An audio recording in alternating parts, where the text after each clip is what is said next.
look at this.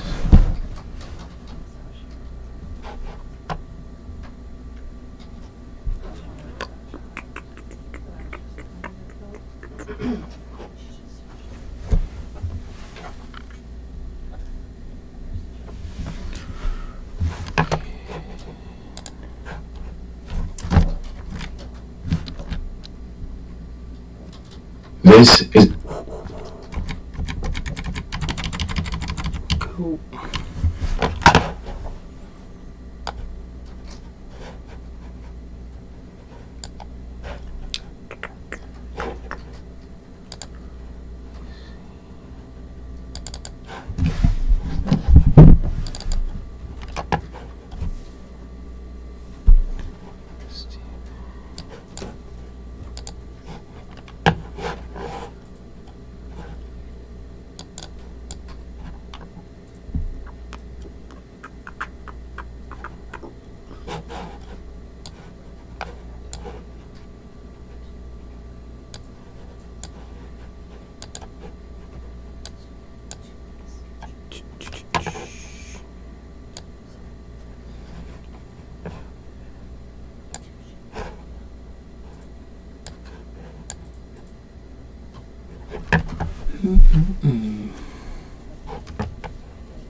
Let's see.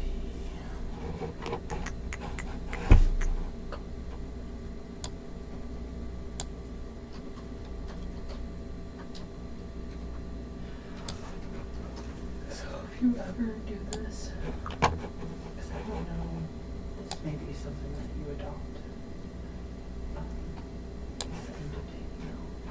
It's a template and already you literally just go down yes and like little stuff and it normally takes at least 2 of us. So like, do you remember what happened?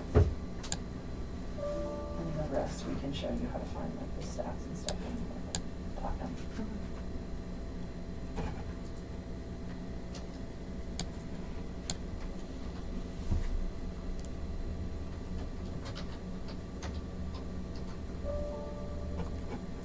You left this surface. Me. It's so pretty looking. It's like perfectly spaced out. Popped up.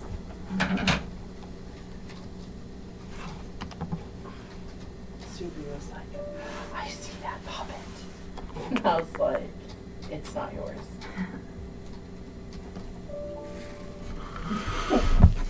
You got my children.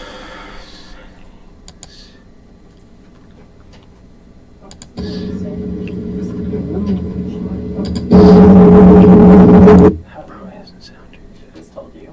Did she say hi? She was like, oh, she said that Oh, I didn't to hear you. Oh, maybe that was what she was maybe crying. She like walked right up to you and just said something. I was like, oh, okay. that. We're friends. Yeah.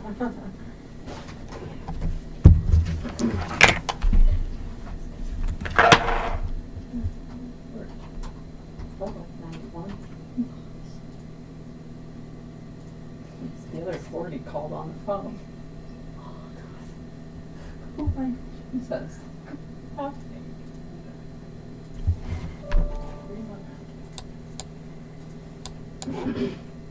worst. If you ever see me on, you're gonna have to be my sidekick because if you ever see me put someone on hold, you will probably end up either picking it up or reminding me that they're there. That's so funny. Really horrible. I don't know what that means. See, that's like, oh.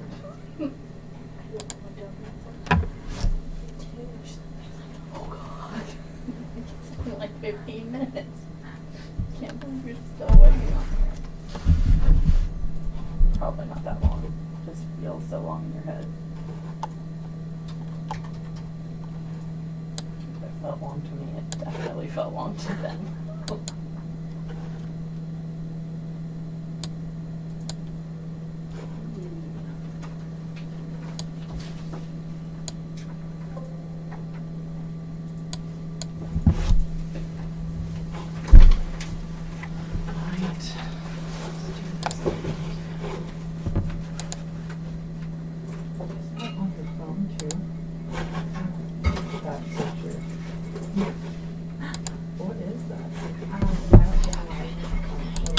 Bye-bye.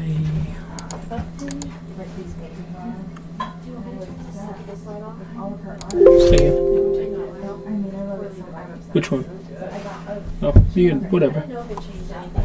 Yeah, whatever's good. Did you want us updating or backing up the office? Mm-hmm. Yeah, that's good.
Alrighty, so we are going to get started.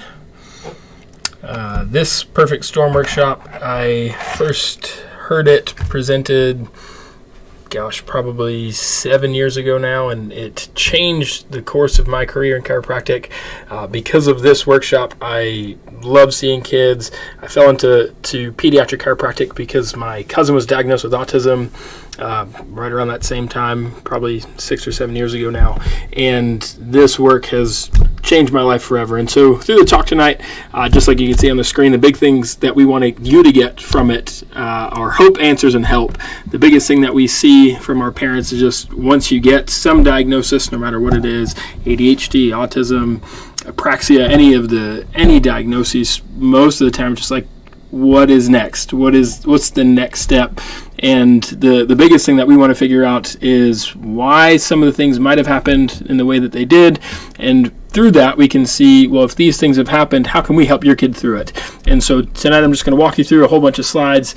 If you have any questions, please feel free to add them in the chat, and I'll try to get back to you as soon as we can.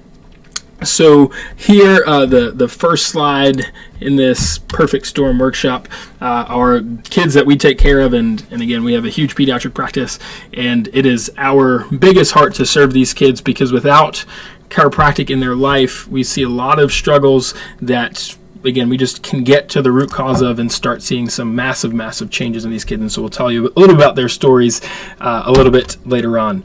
And so we'll start tonight, how we start every one of these Perfect Storm workshops, with this moonwalking bear. So the instructions are in the video. You're just going to count how many passes there are, and then we'll come back in a second. This is an awareness test. How many passes does the team in white make? Go!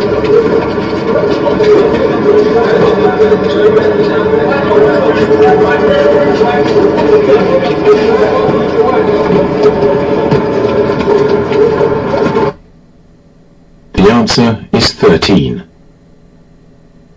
But did you see the moonwalking bear?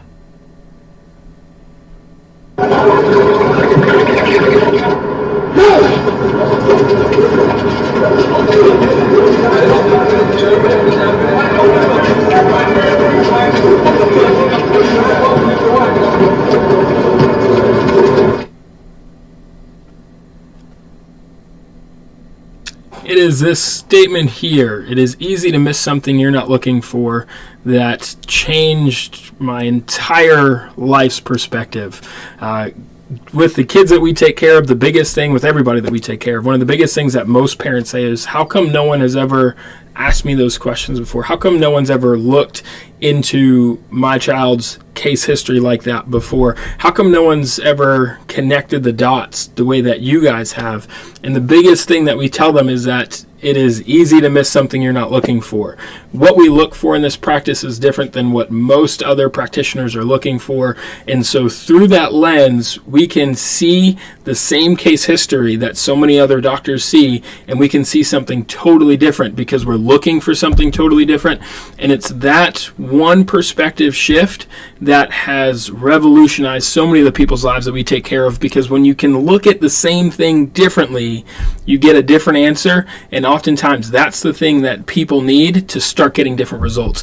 And so again, we're going to be walking you through the whole cascade that we call the perfect storm that leads kids to getting the diagnoses that they get anywhere between 3 years old and 5 years old. Oftentimes parents see things happening before then, they just don't know what to do, and no detriment to them because you go to other practitioners to help you with those things.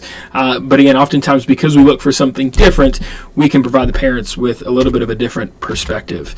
And so the perfect storm, what does it boil down to? We're going to talk about a whole bunch of different points here. The first is fertility and pregnancy stress.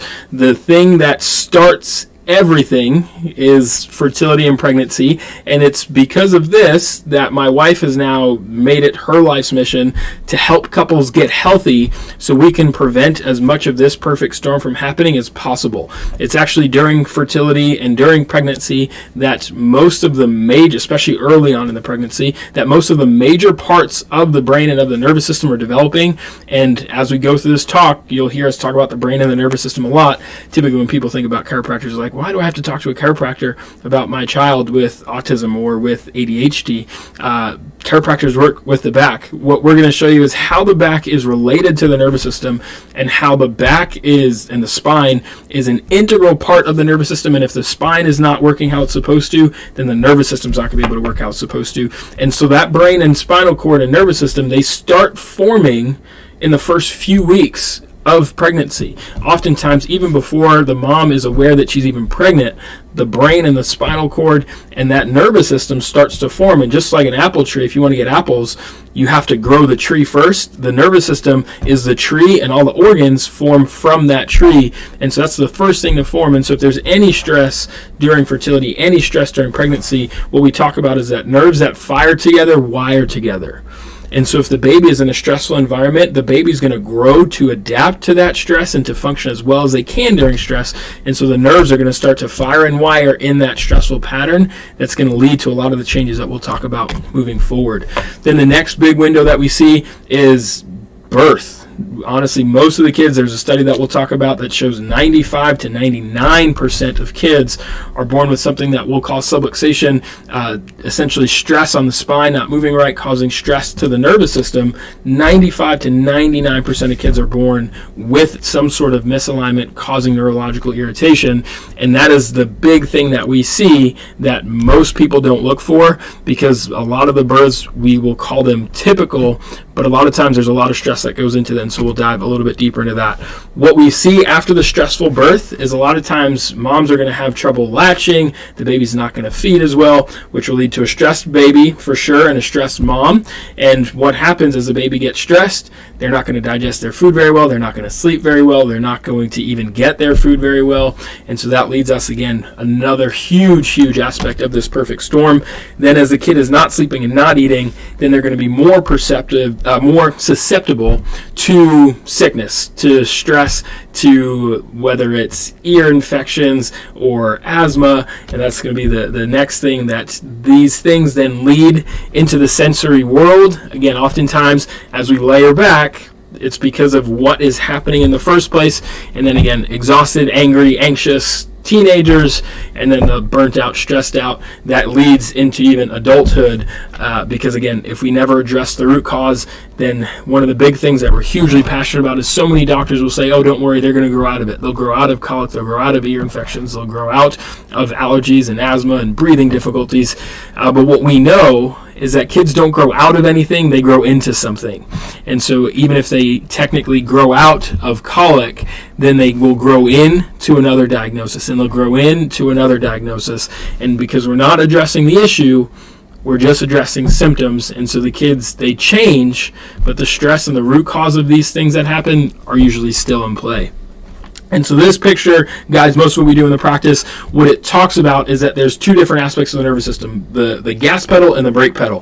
When we are born, we want our kids to spend as much time in that brake pedal as possible. The brake pedal means rest, means relaxation, means just calm, and that's what our kids need to grow and develop. If you're in stress, if you're in fight or flight mode, your body's not going to grow and develop as well as it could, and the body cannot be in stress and growth and development at the same time.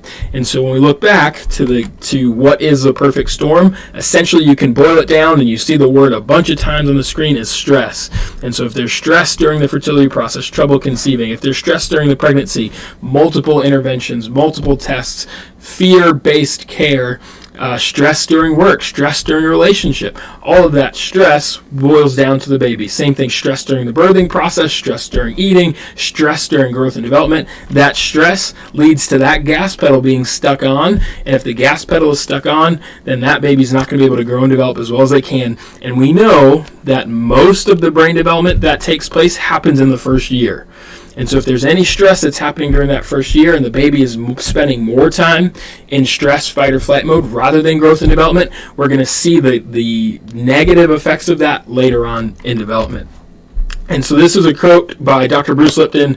He has some fascinating research on cells, but what he talks about is how cells are similar, and their structure of cells is similar to the structure of the nervous system. And he says that the function of the nervous system is to perceive the environment and to coordinate the behavior of all the cells. And so when we see our perfect storm kids, what we talk about are the three things. You need perception is usually off, the coordination is usually off, and behavior is usually off.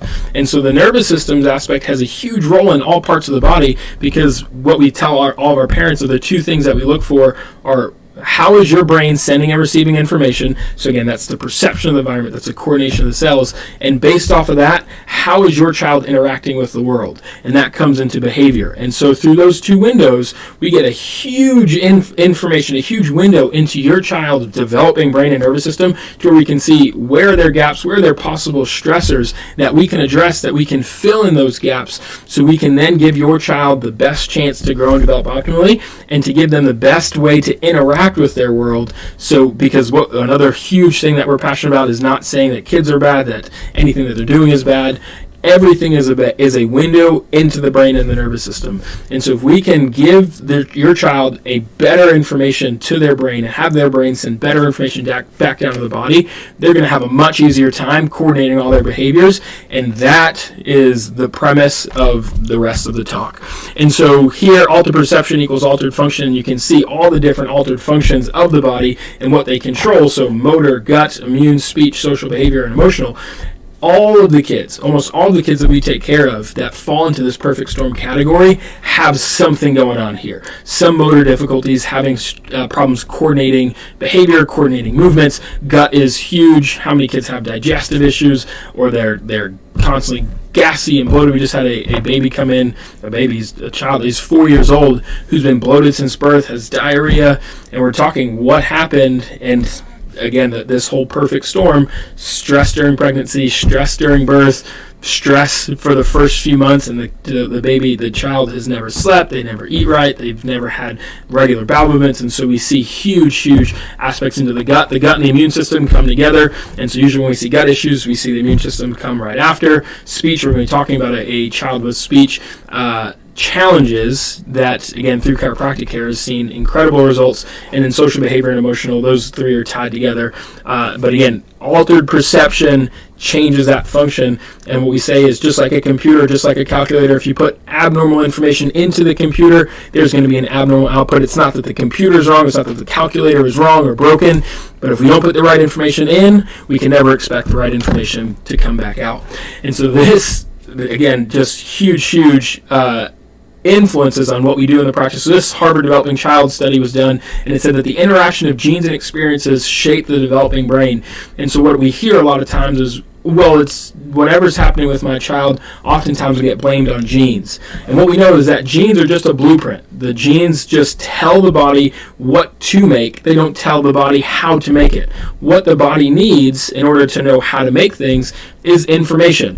And so through these experiences, we can change how the genes express themselves. And so chiropractically, what we do is, as we change the nervous system changes the body's experience in the world, and when you improve the body's experience, you change how the genes express themselves. And so when too much gets blamed on genetics, because genes are just a blueprint. They really rely on the experiences of the outside world to tell the genes how to express themselves, and it's through that where we see so many of the changes happening. And so cognitive, emotional, and social capacities are inextricably intertwined through the life's course. And so again, what your body is getting fed throughout life, especially through the first year, is going to hugely affect the output that is happening in that same brain. And then toxic stress weakens the architecture of the developing brain, and we're going to hammer that home, which can lead to lifelong problems in learning behavior and physical and mental health. And toxic stress is stress that never ends. It keeps going and keeps going, and we're going to talk about how the spine and how the nervous system relay that information to the brain. And so if the nervous system is sending toxic information and toxic stress to the brain, then what you're going to get out is lifelong problems in learning, behavior, and physical and mental health. And again, we see this play out day after day after day. This chart here is so profound, where it shows you the sensory pathways, language, and higher cognitive function, and you can see where those happen. And in this big red square is the first year of life. So the major apex of sensory pathways, so vision, hearing, language, and the start of higher cognitive function all happen within this first year of life, and that's where we see most of these stressors take place. And again, if the body is stuck in stress in the first year of life, it can't grow and develop optimally. There's going to be more stress happening, which is going to affect all of these things later on: learning, behavior, physical and mental health, for the rest of the child's life, because this first year sets the foundation for all future health and learning. And you can see here in this right picture where these are all neurons. What we want to see with the neurons is the more branches that they have, the more connections that there are in the brain, the better that it is and the easier it is to recall information. And you can see normally, you can see how many branches and how well connected all of these neurons are here in this normal situation versus this toxic stress situation. You can see how few connections there are and how weak it looks here, again, just because those nerves aren't connecting as well. And the kicker of it all, this prefrontal cortex and the hippocampus, we'll talk about that a little bit later on.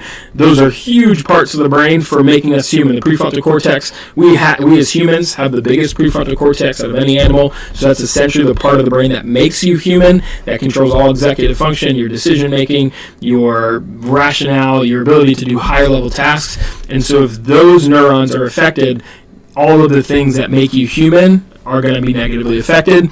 And then the hippocampus is the biggest part for long-term memory. And so again, kids who have trouble recalling information or struggling in school, that hippocampus is going to play a huge part. And so stress negatively affects the hippocampus. And we'll dive a little bit deeper into that a little bit later on. And so how do we look at this? What does it mean? What is the equation that we look for to see how the stress is affecting your child? In the perfect storm algorithm, we say how much stress occurred and at what time did it occur. And so essentially, how long has it been happening for? Because the more stress that you're under, the more trouble that we'll see. And the longer that the stress has been there, the longer that those nerves have been firing together, have been wiring together, and so the more time it's going to take to break those patterns and to change what's happening in your child's nervous system. And so, again, this quote here, this chart is what changed my chiropractic life, where you can see all the different nerves here, and we have access to this, so if you would like a copy, you can reach out to us and we'll get you one. But the nerves here control all different parts of the body, and you can see what nerves control what parts of the nervous system, control what parts of the body, and then possible effects that you can see. But the spine is so much more than just a set of bones. It's an integral part of the brain and nervous system wiring, because it sends information to the brain on a second-by-second basis for what's happening in the body, but also in the outside environment. And so if there's stress in the spine, there's stress in the nervous system, and anything that happens to the spine and to the back affects the brain.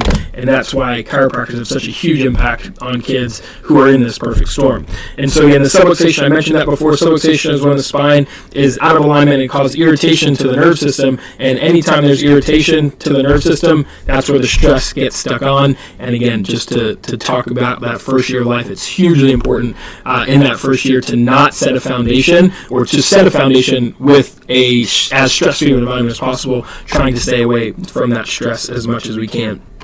And so we'll talk about the different D's of subluxation. The first is dyskinesia, and so misalignment and fixation. So the first part of the subluxation is that misalignment or the fixation, and most of the time we see this happens during pregnancy and even hugely during the birthing process, because if her pelvis isn't moving as well as it should during pregnancy, throughout pregnancy, oftentimes the baby can get stuck in a position for hours, for days, sometimes for even weeks. And if the baby is stuck in that position, oftentimes we can see consequences of that later on. And the biggest time that we see this dyskinesia start is during the birthing process, as babies are being pulled on, as sometimes we're using forceps, we're using vacuums, or even during a C-section. You can see that there's a lot of pressure, a lot of force being pulled on the baby's head and neck. And that's where we talked about the study earlier that showed 95 to 99% of babies were shown to have this misalignment or fixation throughout their spinal system. And when that's there, that leads the body to having that stress stuck on. And we'll talk about the consequences of that a little bit later on. And so this video, this is the moonwalking bear. If you are queasy at all, if you don't want to watch, this is going to be the video of the C-section. And the biggest reason why we show this is to show first what happens during a C-section, for sure. But the second thing is the nature at which it's happening. You can see how the doctors are so relaxed. They're so nonchalant about this. So it's a very it's normal process for them. It's a very standardized process to have babies being born this way. And again, through the video, you're able to see how that stress gets stuck on. I'm going to skip the video for right now, and I'll just show you this next picture, because the picture is everything that you need to see. But in the video, the doctors are whistling. They're very, like I said, they're very nonchalant. If you like access to the video, we can send it to you. But the doctor's very nonchalant about the whole process. And so you can see in this next picture, this is what's happening to the baby's head and neck. And so oftentimes you can see with the doctor's hands here under the baby's chin and in the back of the head, where they're pulling the baby out. Again, whether it's a C-section, they're going to be pulling up, or whether it's a vaginal birth, they're going to be pulling out. And they're going to be putting a lot of pressure and stress here on this baby's neck. You can see even that the baby's head is twisted. And so there's a ton of problems that happen there, and we'll talk about neurologically what's going to happen if that pressure and stress is there from the start of life. Cesarean rates have been skyrocketing. Typically, the World Health Organization says they should be somewhere between 3 and 5% of births should be done via C-section. Now we are making it almost selective. A lot of times it's happening, and we're forcing our moms into these cesarean births, saying, well, it's easier, you can schedule, you know exactly when it's going to happen. But what's happening is we're affecting how kids are being born, for sure, but even our ability as moms and as women to birth is starting to change, because so many moms are getting forced into this cesarean decision. And so here's the study where we talk about in 99 out of 100 infants, and there was at least one pattern of subluxation found. And these are healthy births. They were normal, no stress, no irritation. And in those normal births, there was 99% of the babies were born with a subluxation. And again, just to hammer home this point, subluxation means the stress is stuck on. And in that first year of life is when we need those babies to be as least stressful as possible, to have as much of that growth and development happening as it can. And here's some more studies where you can look at that.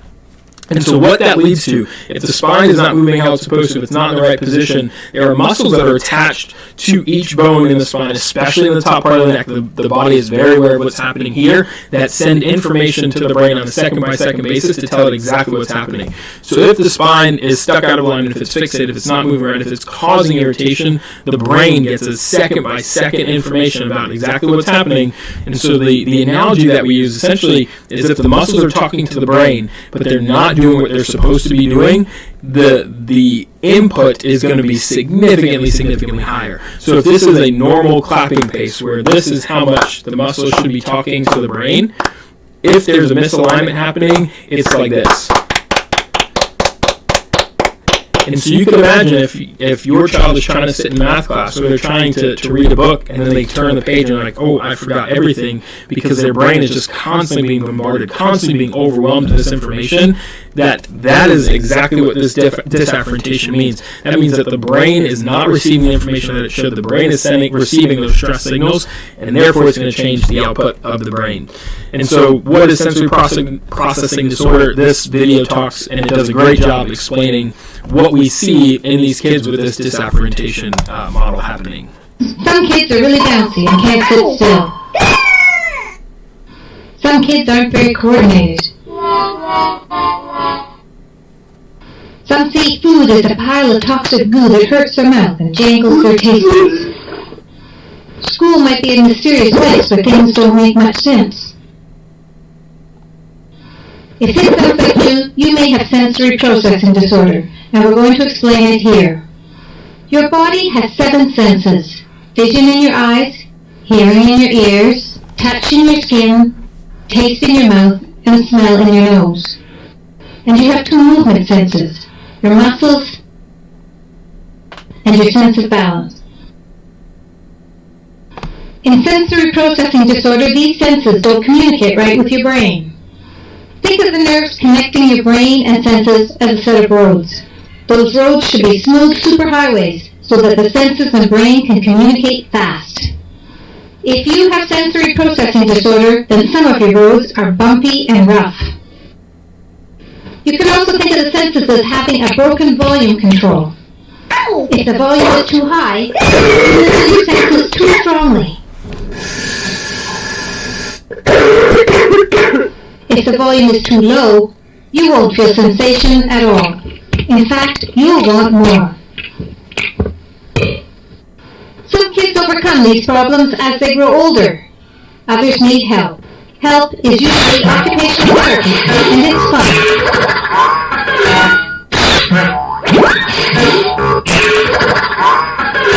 Occupational therapy helps build up the connections between your senses and your brain. The more you do, the stronger and smoother they get, kind of like paving those roads. After a while, you'll learn to slow down and sit still, to pay attention, to eat, to be comfortable and happy doing movement. It takes time. There's homework, too. And so the biggest thing with that were those crooked roads. Those crooked roads are subluxations. If the brain and the body are not talking how they're supposed to, there's no way that the brain can perceive what's happening in the world, and there's no way that the brain can then tell the body how to control and coordinate movements. And so that subluxation, again, that happens oftentimes even during pregnancy. Most of the time it happens during the birthing process. If that subluxation is present, then it's going to affect the child's behavior. It's going to affect their mental health. It's going to affect the coordination of all other behaviors in the body. And so that's the biggest thing that we see. Again, if the perception is off, because the spine isn't doing what it's supposed to do and the nervous system is then irritated, then the brain is never going to be able to have the right output. And so when that happens, when the spine doesn't move how it's supposed to, when it's not aligned properly, what we talk about is there's this thing called nociception. So nociception and proprioception, those are the two different things. Proprioception is essentially good, nociception is essentially bad. The more movement that you have, the more proprioception that there is. The less movement, the more nociception there is. And so the gate theory says the body and the brain want proprioception, and so the more movement that there is, the less nociception that there's going to be. And you can see this play out in your life. If you go slam your finger in the car door, the first thing you're going to do is start shaking your hand. Because the more movement that your hand has, the less noise that there's going to be that your body is sending to your brain, and so the better it's going to feel. And so the more that you can move it, the less that irritation is going to be there, and your brain works the same exact way. Oftentimes, this is where we see a lot of kids, especially on the autism spectrum, who have stims and different movement patterns. That's a way for their body to try to calm down the signals that are getting to their brain. It's a huge thing, again, chiropractically. If we get the spine moving how it's supposed to, get those muscles moving and communicating how they're supposed to, get those signals to calm down, a lot of times we'll see those behaviors start to change because they're not going to have to override a stressed out nervous system. So disafferentation of the amygdala is responsible for the stress response in the body, and so the less information that the body's getting, the more nociception that there is, the more stressed out that the body's going to be. And so the more that the amygdala is in play and driving that stress response, we're going to see things like the hippocampus start to decrease in function. Because if your body's stuck in fight or flight, then there's no point in having long-term memory, because essentially your body's working as if it's being chased by a tiger. And so if you're being chased by a tiger, you don't want to have long-term memory. It's not going to last you unless you get away from the tiger. Your long-term immune response doesn't have to be there, again, because if you're not going to get away from the tiger, you don't need to have an immune response. You're not going to sleep. All these things in growth and development aren't going to happen because your body is in that constant stress, fight or flight mode. And so the prefrontal cortex, again, this is the part of the brain that makes you human. It controls everything that's important in the body. And if there's any stress there, then the brain is going to be stuck in that fight or flight mode and not going to be communicating as well as it should. Then dysautonomia is going to be what results. So if we have abnormal motion that leads to abnormal input, then we're going to have abnormal output.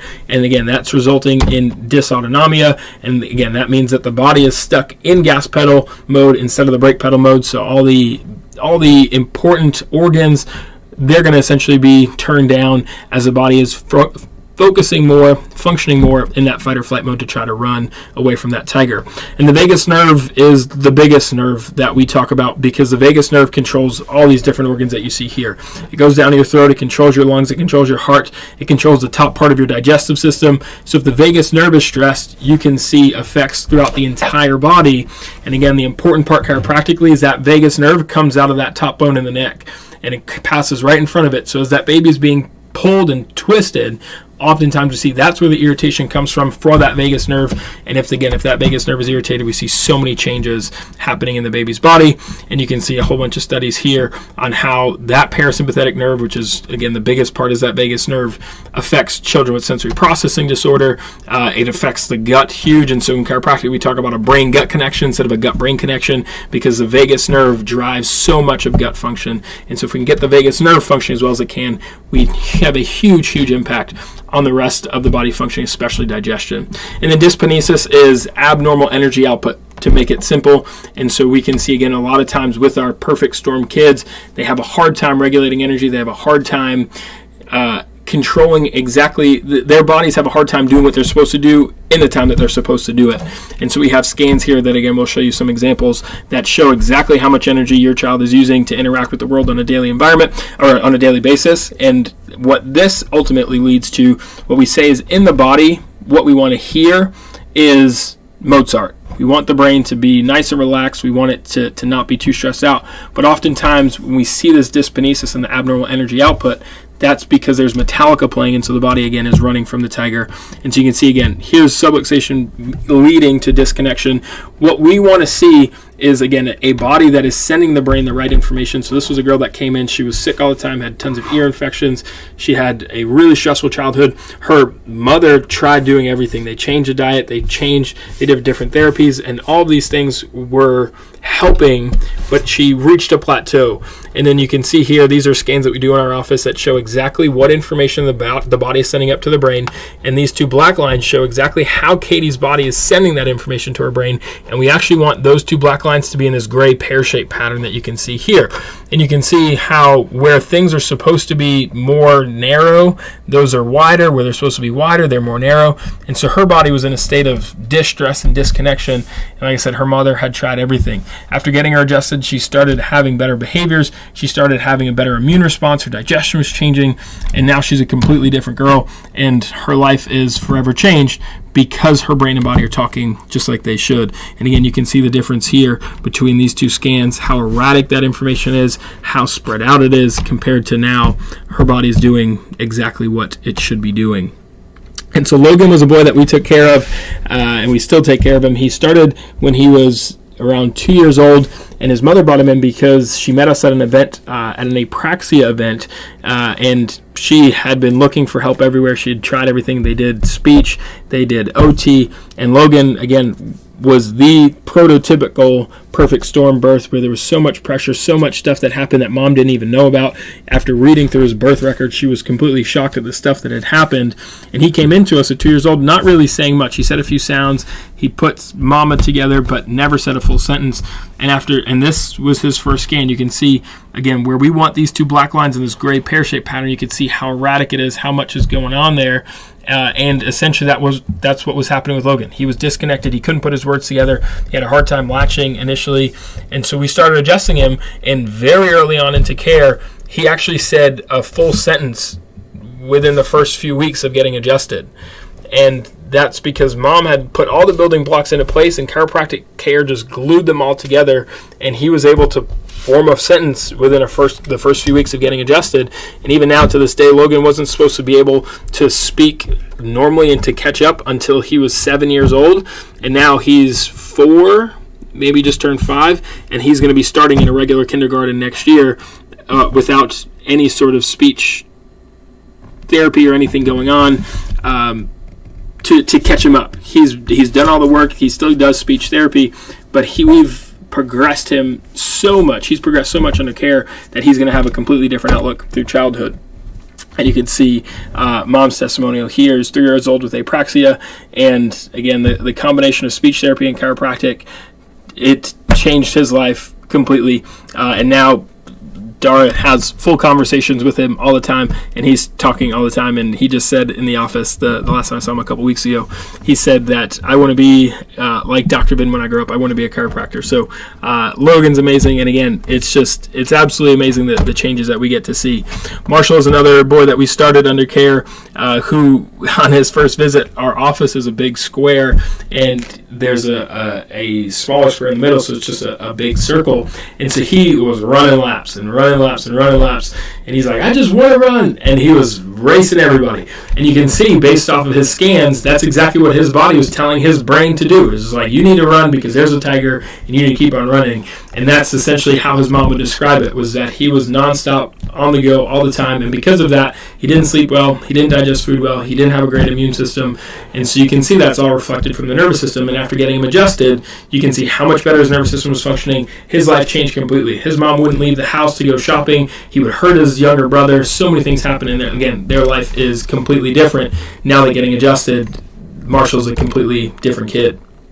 And you can see here, this is another boy that we started with autism, and his mom had said, we met her during a Perfect Storm workshop, and she said that, honestly, if you can help my son go to the bathroom on his own, because at that time he was 7, and if you can just help him speak, I just want to hear the words come out of his mouth, I will go to you guys forever, and I will tell everybody about you guys.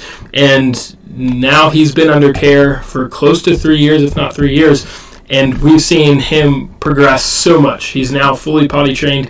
After, I think it was close to a year under care, he said, I love you, Mom, for the first time as she was putting him to bed.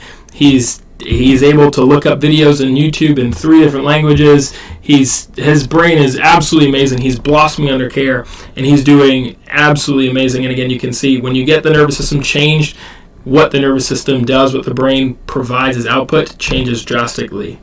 And then this is another girl that we take care of. And again, you can see where she was initially with these scans and how much information her body was sending to her brain. And it was just overwhelming her. She was progressing normally up until about 5 years old. Then she had some medical interventions done that caused her to regress some. And she's had immune troubles ever since. And since getting adjusted, her body has responded amazingly. She has almost never been sick. Her dad was kind of skeptical in the beginning, but he's like, honestly, she needs to keep getting adjusted because the amount of times that she's been sick has decreased drastically since getting adjusted. So now she continues to get adjusted just to keep boosting her body. And they're homeschooling. She's doing great. She's focusing easier than ever. Her body is doing awesome. And this is the last story here of a teenager that we took care of. He was a football player, and his GPA, I believe, was in like around 2.5 when we started care. And less than 6 months later, after getting him adjusted, his GPA had risen a full point. Just from getting adjusted, and his body changed drastically. His ability to focus and concentrate, he said, was so much easier. The amount of time he had to spend studying was significantly easier and significantly less.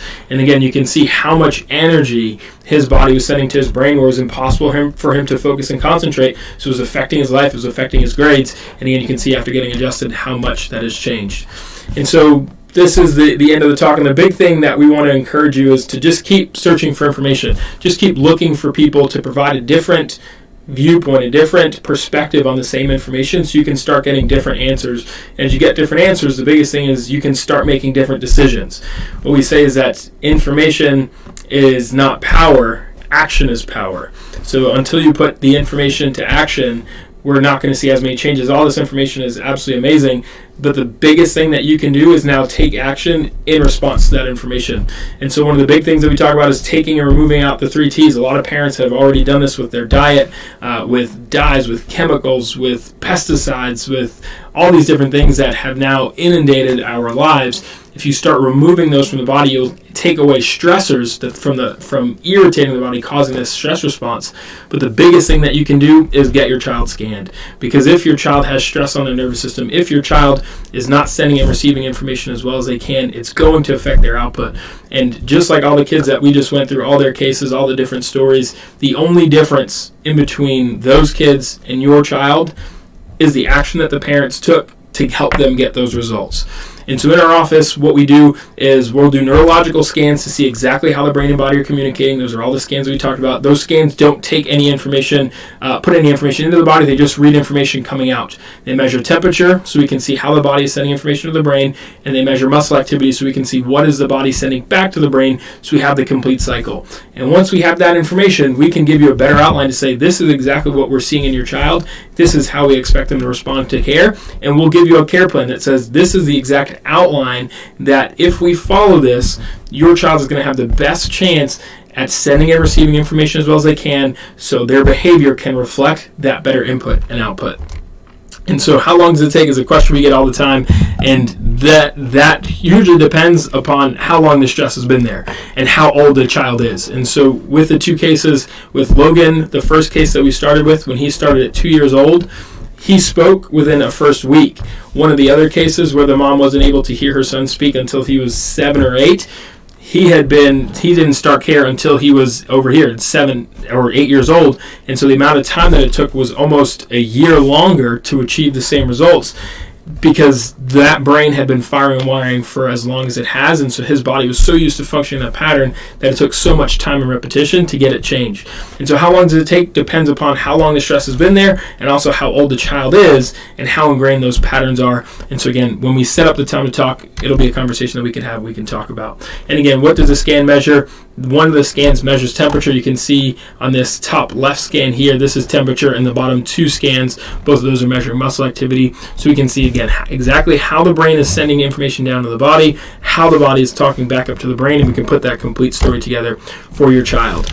And so what we're going to do, typically this appointment in our office costs $150 because you watch this video, because you spent the time hanging out with me tonight. What we'll do is, instead of that scan being $150, it'll only be $100. And so you can, when you call the office to book the appointment, you can say, I watched the Perfect Storm Talk and I want to get my child scanned. and we will get you that discount, and we'll be able to help you take care of your child. But again, from parent to parent, the biggest thing that you can do is keep searching for information, keep asking questions, keep getting to the root cause of why. And as you do that, you're going to start getting different and better answers, and just take action on those answers, and you're going to see your child's health outcomes change drastically. So again, I'm Dr. Vin from Somatic Chiropractic. If you ever have any questions, please feel free to reach out, and we'd love to help you through your journey.